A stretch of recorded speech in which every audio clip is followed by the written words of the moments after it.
I'm going to start a poem today which is by Sylvia Plath. The poem is called Lady Lazarus.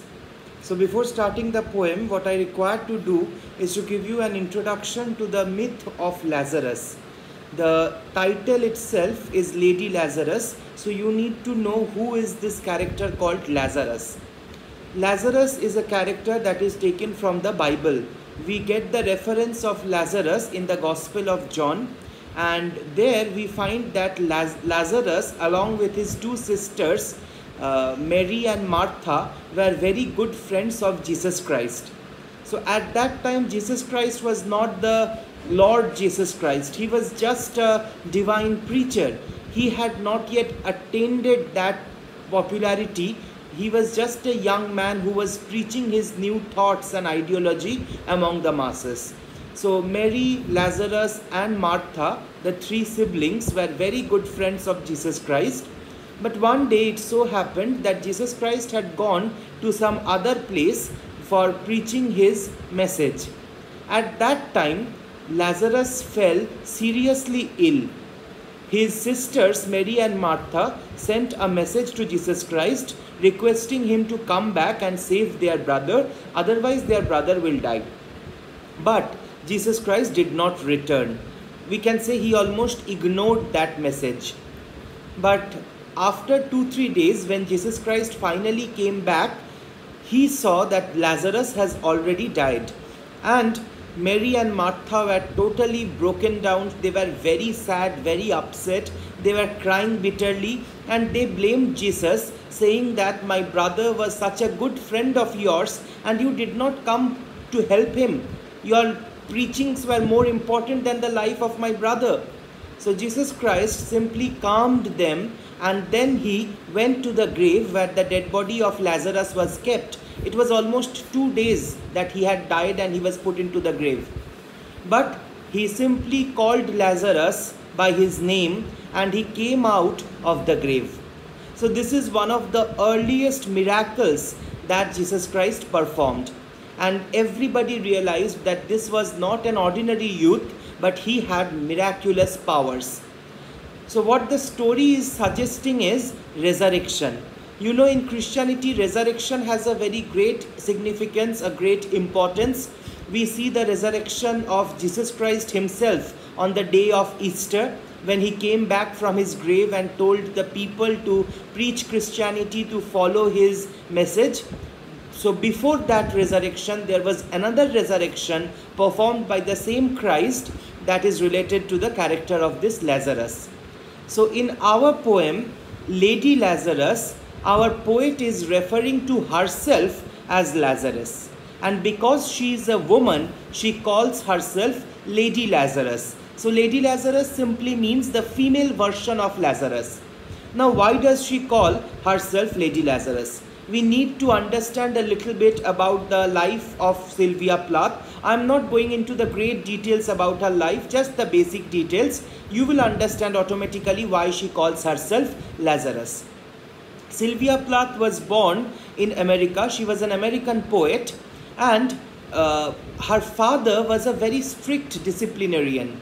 So right from the beginning of her life, right from her childhood, Sylvia had to be always perfect in the eyes of her father, always taunted and scolded for not being correct, not being punctual, not being disciplined. So she had not a very happy childhood because of the strict discipline of her father, and she saw that her mother could not protest against the strict rules of her father. Later, when she grew up and she became a poet, she was quite popular in America as a poet. She fell in love and married one of the greatest poets of modern period, Ted Hughes. So Ted Hughes and Sylvia Plath became almost a celebrity couple. Both were poets, both were very famous, and initial years everything was fine, but the problem was that both the husband and wife were very, very popular, and slowly ego came into their relationship. The ego of the husband and the wife clashed because Sylvia was getting more social attention and public attention. So it is believed, it is said that Ted Hughes was not very happy with it. Gradually their relationship ended, it broke. Now Sylvia, if you see her timeline, she was born in the year 1932 and she died in the year 1963. She died at the age of 31. How? She committed suicide. And that was not the first time she tried to commit suicide. She had tried to commit suicide once when she was hardly 10 years old. She tried to swallow some sleeping pills and commit suicide. But that suicide attempt was a failure. She was rescued by her family members and she came back to life. Once again, when she was nearing her 20th year, she tried to commit suicide. This time she made a foolproof plan. She found the opportunity when nobody was there in the house. She locked herself in the basement of her house and took the sleeping pills, thinking that nobody will be able to discover her, and by the time they find it out, she will be already dead. But somehow her mother and her brother, her family found it out, and because of that she was again saved. This time the saving was difficult, but still the medical team, the doctors, were able to save Sylvia. Third time, she once again tried to commit suicide when she was 31 years old, and this time she succeeded and ultimately she died. So Sylvia Plath had tried to commit suicide 3 times. The third time was successful. You see the similarity between Sylvia's life and the story of Lazarus. Sylvia trying to die and then again coming back to life. Again trying to die, again resurrecting back to life. So because she keeps on resurrecting, because she keeps on coming back to life, she calls herself Lady Lazarus. So I hope the background is clear with you. The next thing that I'm going to discuss with you is the form of the poem. This is a very typical example of a confessional poem. Now if you remember, in semester 4 you had a very famous poem by Kamala Das which is called An Introduction. So that was also a confessional poem in which Kamala Das, an Indian poet, she confessed some truths about her life to the readers. Here in this poem, Lady Lazarus, again Sylvia Plath is confessing some truths, some details about her life to the readers. So this kind of poems in which the poet establishes an intimate bonding with the reader, the poet has a very close, tight, friendly relationship with the reader and reveals some secrets about her life, is called the confessional poem. So this is deeply autobiographical. There are multiple references to Sylvia Plath's own life. Basically the poem is built on the own life of Sylvia Plath, and therefore this is a deeply autobiographical poem. So most of the confessional poems are actually autobiographical. The poets confesses events about their life, the details about their lives, the pains of their lives to the readers. So now let's read and find out what the poet has to say here. I have done it again. 1 year in every 10, I manage it. She is speaking right at the opening of this poem as if she is very proud of her achievement. What is her achievement? She has committed suicide. She had tried to commit suicide 3 times. So that is something that she considers as an achievement. She says that, oh, I have just done it again. And I do it in every 10 years of my life. After completing every decade of my life, I attempt a suicide. So first suicide around 10, second suicide around 20, third suicide around 30. So in every decade, she performs this trick of having a suicide. And then she says, Joe, I just manage it. As if somebody is trying to praise her. Somebody is trying to say, wow, you are such an excellent performer in the art of suicide. And she is saying, oh, thank you, I just manage it. So she is not at all serious about the matter as of now. And therefore she says, oh, I just manage it. It's very casual for me. It's just easy trick for me. It's not a very difficult or challenging task. So for us, for the common people, suicide is something, taking your own life is something very, very serious. It is an offense according to the court of law. But in the eyes of Sylvia Plath, it's something very casual. Oh, she manages it. It's very easy for her to do. Then she calls herself a sort of walking miracle. So she is like a living miracle, just like that Lazarus.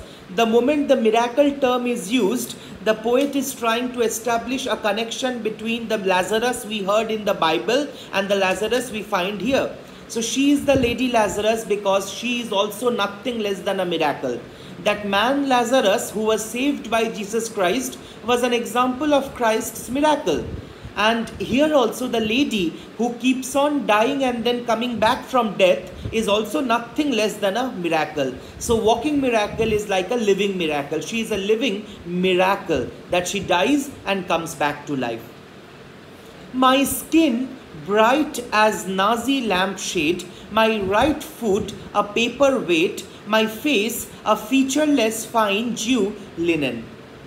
Now you see, she is bringing a very important reference in the poem right now, and that reference is to the Nazis and the Jews. So you are all familiar with the stories of Hitler. When he rose to power during the Second World War, he had a deep-rooted hatred for the Jewish community. So again, this hatred dates back to the times of Jesus Christ. Jesus Christ himself belonged to the community of the Jews, but then he started preaching his own religion. He broke apart from the Jewish tradition, and that is why the conservative, the Orthodox Jews were very angry with him, and it is believed that they were responsible for the death of Christ. They conspired against Christ and murdered him. So naturally, the Christians have a deep-rooted hatred for the Jews, and Hitler, being a Christian, also hated the Jews, and he wanted to eliminate the Jews from Germany. So when he became powerful, he came to power in Germany, he started the concentration camps in which the Jews were taken and they were murdered. And there are stories. Now, there is very less historical evidence about this, but there are stories, there are myths that Hitler used to peel off the skin from the bodies of these Jews and make various articles with that human leather. Normally the leather shoes or leather bags that you are using, that is from the leather of the animals. But it is believed that in Hitler's Germany, leather came from the skin of the Jews. So our poet is referring to the torture that the Nazis, Nazi is the party that was formed by Hitler. So the Nazis that who were using on the Jews is getting referred here. So she says that my skin is like a bright Nazi lampshade, my right foot a paperweight. So the Nazis used to peel off the skin of the Jews and make lampshades with it. How inconsiderate, how pathetic, we should say rather. And even it is believed that the wrist or the foot of those Jews were chopped and used as paperweight by the Nazi officers. So that is something horrible, that these kind of images create a spine-chilling effect on the reader. But why does Sylvia Plath referring to the Jews and the Nazis, why does she refer to herself as a Jew? Because she projects herself as the victim. Victim of what? Victim of the patriarchy. So the Nazis here are actually symbolically the patriarchal society, the male-dominated society. Her father, her husband, who have always crushed her, they might not have peeled off her skin, they might not have chopped her hand, but they have emotionally broken her down. So she is comparing herself to the victim of the victim of the Nazis, that is the Jews, and she is comparing the men in the society, the patriarchal society, as the Nazis. So that is why she says that my skin is like the bright Nazi landscape, my right foot is used as a paperweight, and my face a featureless fine Jew linen. Jew linen, a piece of cloth made from the skin of the Jews. So she is bringing a direct comparison between the Jews and herself in order to highlight the suffering that she had to face. Now, it is up to the readers to think whether she is speaking about her own suffering alone, or in general it is the suffering of the women that she is speaking about. Indeed, this is very true in our society till today. The women are burnt for the sake of dowry. They are killed, they are raped, they are destroyed just because they are women. So, indeed, in the patriarchal society, the women are victims. And when Sylvia Plath compares the situation of women in general or her own situation in particular to the Jews, this comparison is not very absurd. This comparison is not very far-fetched. Peel off the napkin, O my enemy, do I terrify? So now, suppose she has finally survived from the suicide attempt. What will happen next? She is in the hospital. Her body is covered with a piece of cloth and she is lying down in the hospital. And all relatives and neighbors and friends have gathered to see her. Well, some of them might have gathered out of sympathy and love, but most of them have come to see the fun. So she is referring to those people who have come to see the fun. My God, this girl has come back to life second time. Indeed, magic. So for those people, she is saying, peel off this napkin. Napkin means the piece of cloth that is covering her body in the hospital bed. So peel off this piece of cloth, my enemy. Do I look fearful to you? Do I look scary to you? Why am I looking scary? You have made me like this. My whole body with marks, my whole body with injury. If I am having them in my body, it's you who have inflicted that injury to me. The society, you, the male-dominated society, has inflicted that injury in my body. So therefore, do I really look terrifying, scary in front of you? So whom she is referring to as her enemy? She is referring to the entire society, particularly the male-dominated society, as her enemy. Because this society does not let her live as she wants and forces her to commit suicide or attempt suicide. The nose, the eye pits, the full set of teeth, the sour breath will vanish in a day. She knows she is very powerful. Today she is alive, but tomorrow she will once again attempt to commit suicide. Tomorrow she will once again try suicide, and maybe that time she will be successful.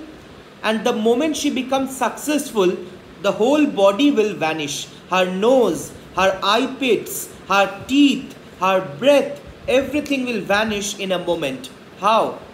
Her body will be put into the coffin and then buried in the grave, and then worms and insects will eat her up, her body will decompose and she will vanish. So she says that maybe this time I have failed in my suicide attempt, but don't think that I will always fail.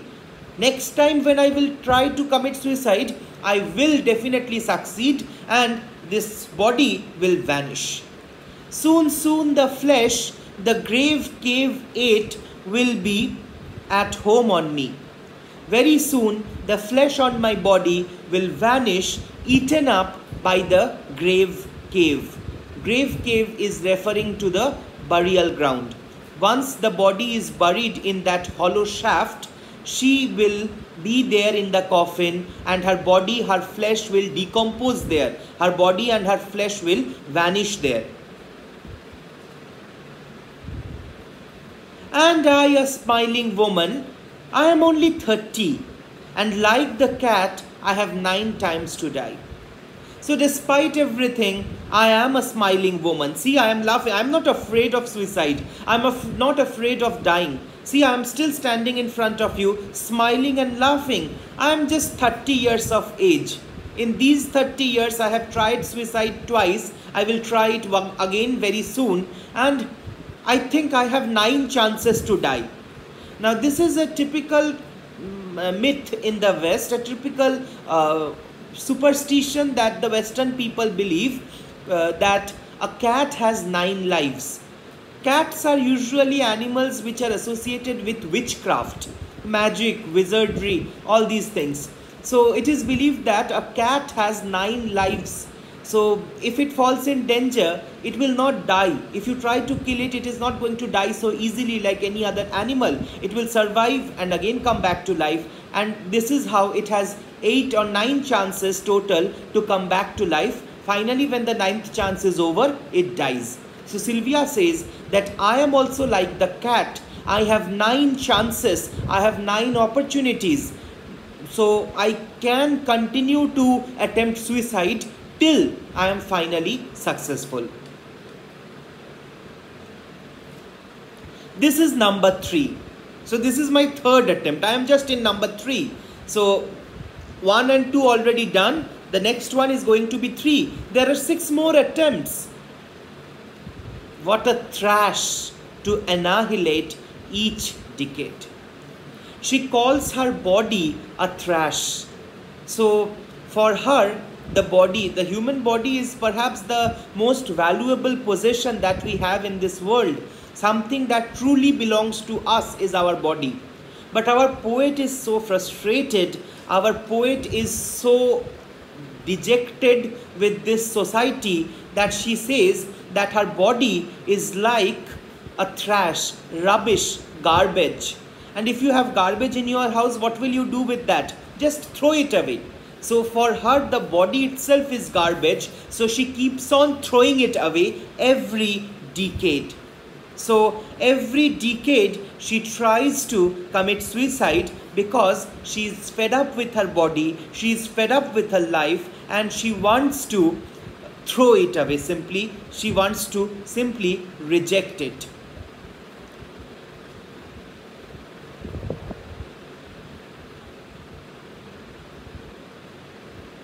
What a million filaments. Filaments means pieces, small bits and pieces. So she wants, her body, she says, is made of millions of pieces. She wants to destroy them. She wants to break them apart into atoms, into filaments, into small bits and pieces. The peanut crunching crowd shoves in to see. Then unwrap me hand and foot, the big striptease. Now, when do you see people crunching peanut? When they are enjoying some entertainment. Today, when you go to the cinema hall, you munch on the popcorn. But in those days, the peanuts were more popular. So when people used to go and watch a circus show or maybe a theatrical show, they used to carry peanuts. And so people, when they used to go for circus show or other kinds of entertainment shows, so they used to carry those peanuts in their pocket, and while enjoying the show, they used to munch on the peanuts. So peanut crunching crowd here is referring to those people who have come to see the fun of her suicide. As I told that she is lying in the hospital and many people have come to see her. These are the people not sympathizing with her. These are the people not coming to love her or show their affection to her. But these are the people who have come to have fun, have to see this girl who has come back to life after committing suicide not once but twice. So just like watching circus, they have come to watch Sylvia Plath. So Sylvia is calling them the peanut crunching crowd.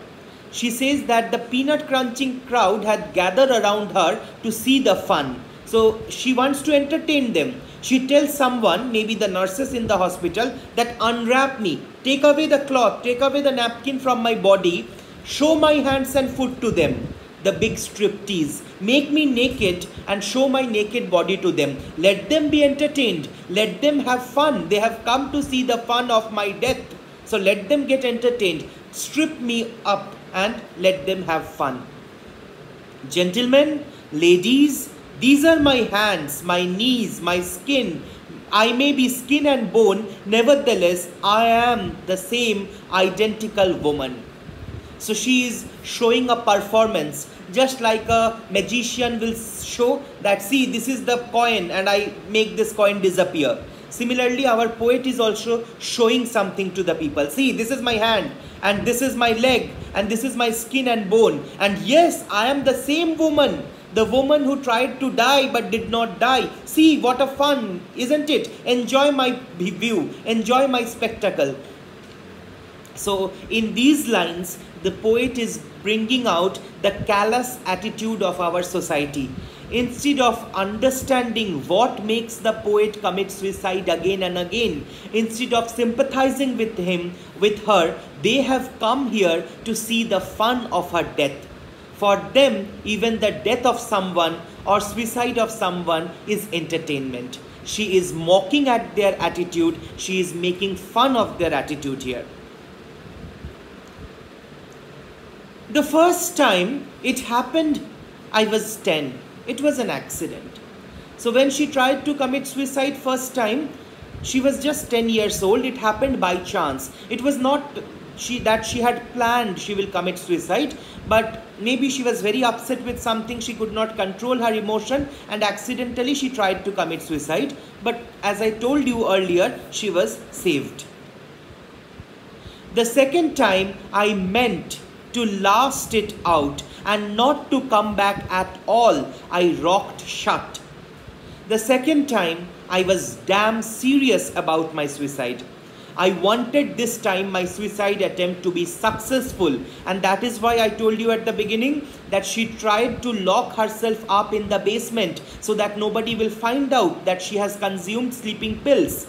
But even that was not successful, though she tried this second attempt to be successful, but still it failed.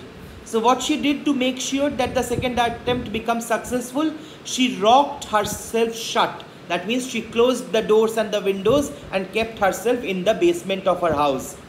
As a seashell, you know, within which you have the pearls. So just like the pearl is locked within the seashell, she locked herself up in her basement.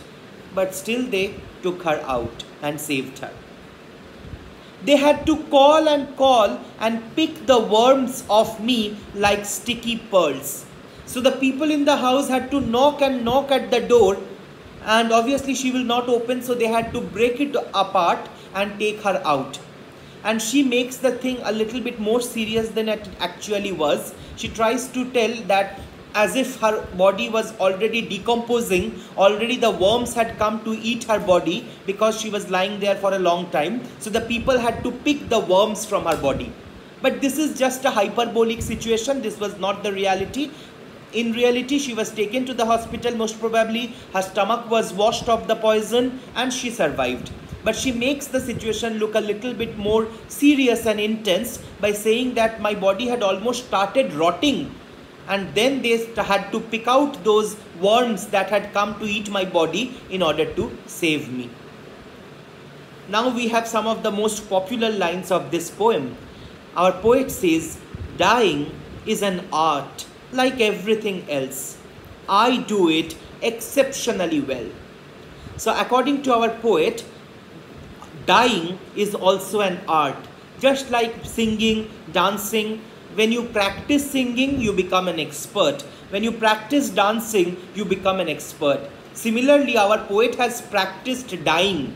So she is now an expert in dying. So she says that dying is not something ordinary. Everybody will not be able to commit suicide. It is an art. You need that artistic temperament to be a successful suicider. So that is why she says, I am an expert. I have committed suicide 2 times already. So I know the art of suiciding. I do it so it feels like hell. I do it so it feels like real. I guess you could say I have a call. So she says that don't think that I do suicide because I feel, oh, it's so enjoyable. I do suicide because it's like hell to me. It's like so painful to me. But still I give that pain to my body. Why?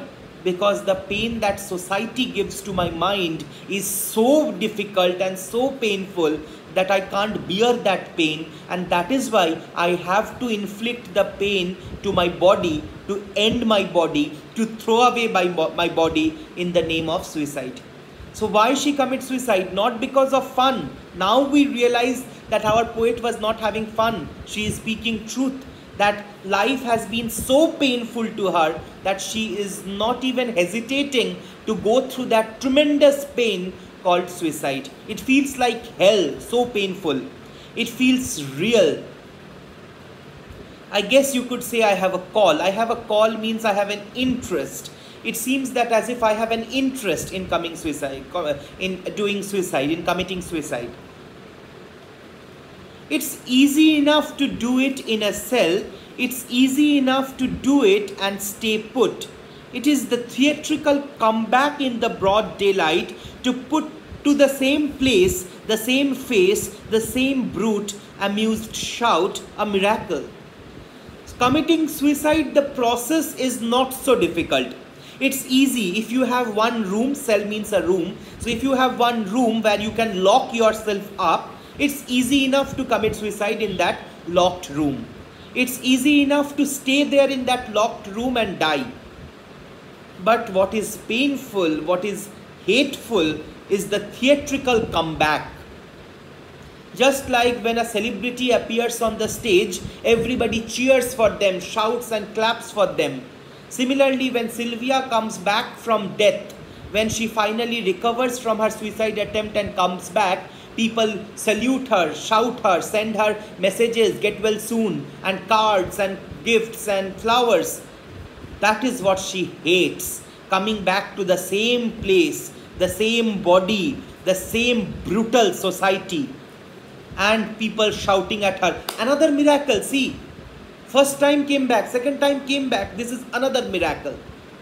That is what she finds hateful, the most painful part of the whole suicide business.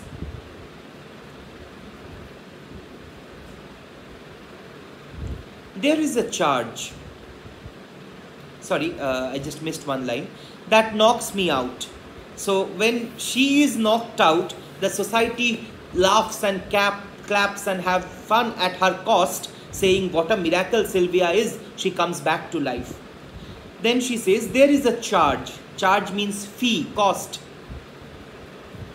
For the eyeing of my scar, there is a charge. For the hearing of my heart, it really goes. And there is a charge, a very large charge, for a word or a touch or a bit of blood or a piece of my hair or my clothes. But if you want to come and see the fun, you will have to pay. Just like when you go to the circus, if you just want to sit and enjoy the circus, you will have to buy a ticket. There is a charge for that ticket. There is a cost of that ticket.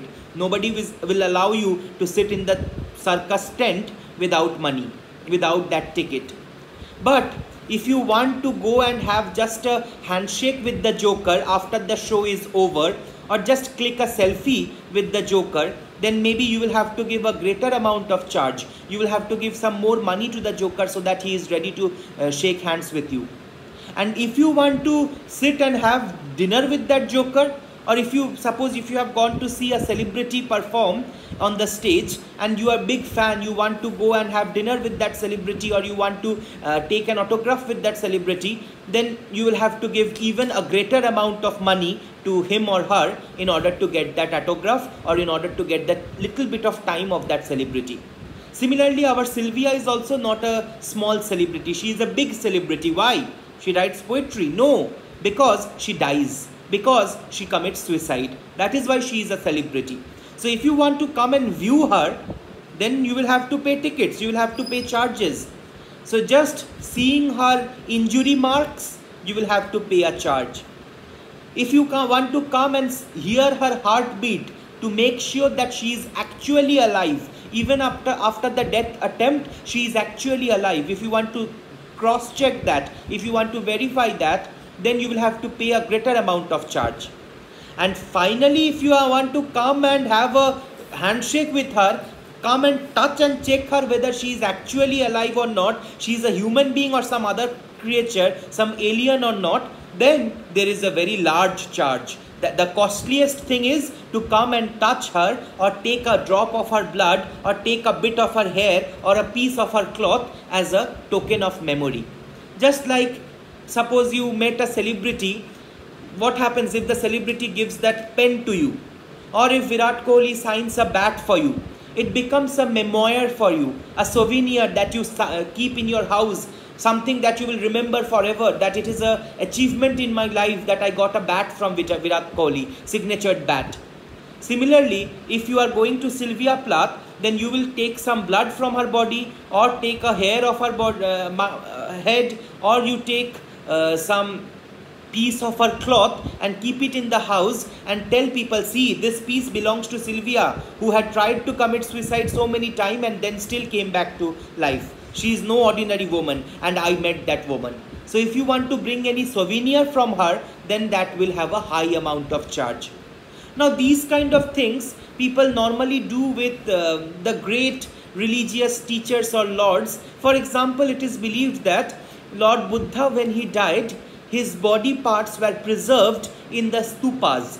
Particularly his hair or his teeth are believed to be stored in the Sanchi stupa or in the Sarnath stupa, because he was someone who is very precious, someone who is very respected, so his body parts are preserved. So Sylvia Plath is also someone very popular, very famous because of this whole suicide business. So that is why people may like to collect her teeth or her hair or her clothes as a token of memory. So her doctor, so her enemy, I am your opus, I am your valuable, the pure gold, baby. So HERR, her, is a German word which means Mr. So simply, just like in English we say Mr. Doctor, similarly we don't say Mr. Doctor actually, Mr. Kumar or Mr. Gupta. Similarly, Sylvia is referring to the doctor as her doctor. That means Mr. Doctor. Mr. Doctor, Mr. Enemy. So for her, the doctor is the enemy. Why? Because what she was trying to achieve, she was trying to achieve death. She was trying to die. But who stopped her from dying? The doctor. The doctor did not allow her to fulfill her wish. That is why the doctor is the enemy for her. So that is why she is saying, oh Mr. Doctor, oh Mr. Enemy, I am your greatest product. You will advertise yourself that, see, I can make dead people alive. And more public will come to you, and you will earn more and more gold. So that is why I am so valuable for you. I am your pure gold, baby. So she is trying to instigate the doctor that you have not done anything great by saving my life. You have only advertised your skill. When people will come to know that he is the doctor who has brought back Sylvia to life not once but twice, then people will think that he is a brilliant doctor, can even make a dead person alive. So his publicity will increase, his business will increase. So that is why she is condemning the doctor. She is saying that I am your greatest product. I am your greatest advertisement. I am the object by which you can earn money, pure gold. And there is also a reason why she is using the German word for Mr. Instead of, she could have said in English, Mr. Doctor, Mr. Enemy. But she does not use Mr. So the moment she is using German, again we are brought back to the reference of the Nazis and the Jews. So again she is reminding us that the doctor, who is also a man, is like a Nazi, a torturer. And she, being the woman, is like the Jew who is tortured. But only the way of torture is different. In the Jew case, the Nazis tortured the Jews by killing them. In Sylvia's case, the doctor is torturing her by making her live without her wish.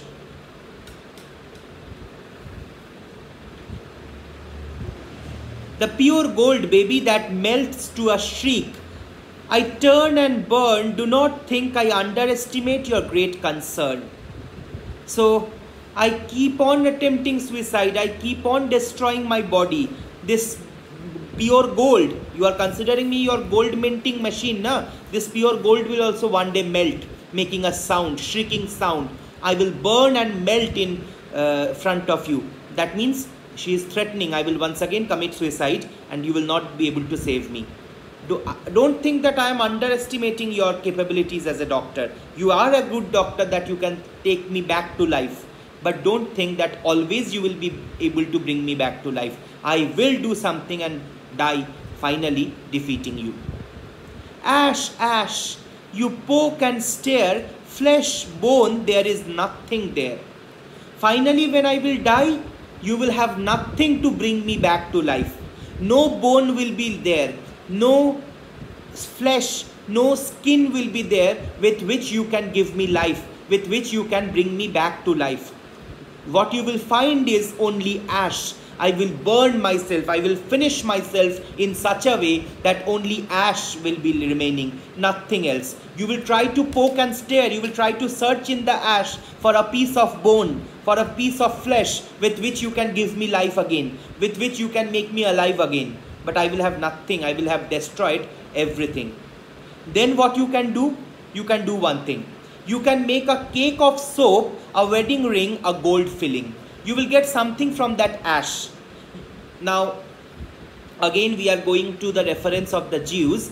I don't know how exactly, but it is believed that the Jews, after they were killed, the Nazis used to transform their body parts into soap. How exactly, I have no idea, but it is a belief that the bodies of the Nazis, the parts of the Jewish body was used by the Nazis as soap. Cake of soap, wedding ring, obviously the jewelry that the Jews were wearing. After killing them, the Nazi soldiers used to steal those jewelry. So be it the wedding ring or the golden chain or any other jewelry that they were wearing, it was taken away by the Nazis. And the gold filling means today also if you have cavity in your teeth, the doctor drills the cavity and put a filling there. Normally in modern times, doctors put the filling of either ceramic or the filling of silver. Silver stays for a longer time. But in those days, the Jews were very, very rich people. So they used to put gold filling in the teeth. So the Nazis were so greedy that after killing the Jews, they used to break their teeth also to get that gold filling. So our poet is trying to say, she has continuously compared her situation to the Jews. So she says that when I commit suicide, I burn and destroy myself. At that time, if you go to search my ashes, you will get nothing. You can use my ash to make soap. You can find my golden wedding ring. You can take the gold filling like you used to take from the Jews. But other than that, you will get no bone or no flesh with which you can give me life. Her God, her Lucifer, beware, beware. Out of the ash I rise with my red hair, and I eat men like air. See, in one line, she is threatening God. In the same line, she is threatening Lucifer. Lucifer is Satan. So, in the eyes of Sylvia Plath, God and Lucifer lie on the same plane, on the same line. Both are men, both are patriarchal. So, neither is God giving due importance to women, or nor the Christian Bible is giving women that due position, nor the whole system of the devils. Satan, the king of the devils, is giving women the due position. So in this world, in the Christian world, the good is represented by a man, the bad is also represented by a man. Where is the position of the women then? So that is why she is warning God and warning Satan. That means she is warning all men in the world. And remember, she is calling them her. So she is also considering God and Satan equal to those cruel Nazis. And she tells them that beware, you have tortured me enough. One day I will rise from my ashes. I am destroyed. I will destroy my body. I will burn my body. But don't think that Sylvia is gone forever. I will rise back from my ashes, and that time I will take a ferocious form and destroy all men in the society. The men who have oppressed women, the men who have tortured women, the men who have always put women below their feet, I will avenge the women, and finally I will eat them up like air. Eating like air means just like we take air inside while breathing easily, comfortably. Similarly, easily, comfortably, I will destroy all men. So the last reference is obviously a reference to the phoenix bird. I am sure you have heard about the phoenix. It is a mythological bird. This is not a real bird, an imaginary bird. According to the story, according to the myth, there is only one phoenix bird at a time. It does not have male or female gender. It's only one single phoenix. And when the phoenix becomes very old, it burns its own self into ashes. By its own fire, the phoenix commits suicide. And as soon as it commits suicide, it once again comes back to life. So from the death, from the ashes of the dead phoenix, a new baby phoenix is born. So at a time when there is only one phoenix in the world, our Sylvia is saying that my suicide is not for dying. My suicide is for resurrection, for coming back. So see, once again this phoenix metaphor is also bringing back the concept of resurrection, coming back to life. And why does she want to come back to life? Because she wants to take revenge from all the men who have suppressed her, who have suppressed the women in general. So the message is quite clear that men folk in the society stop torturing women like this, because a day will come when women will rise and revolt. It's not that always you will keep on killing women and they will keep on silently dying, because one day will come when women will also raise their heads in protest, and they will also be so powerful that they can destroy the entire menfolk, ranging from God up to Satan. So that is Sylvia Plath's Lady Lazarus.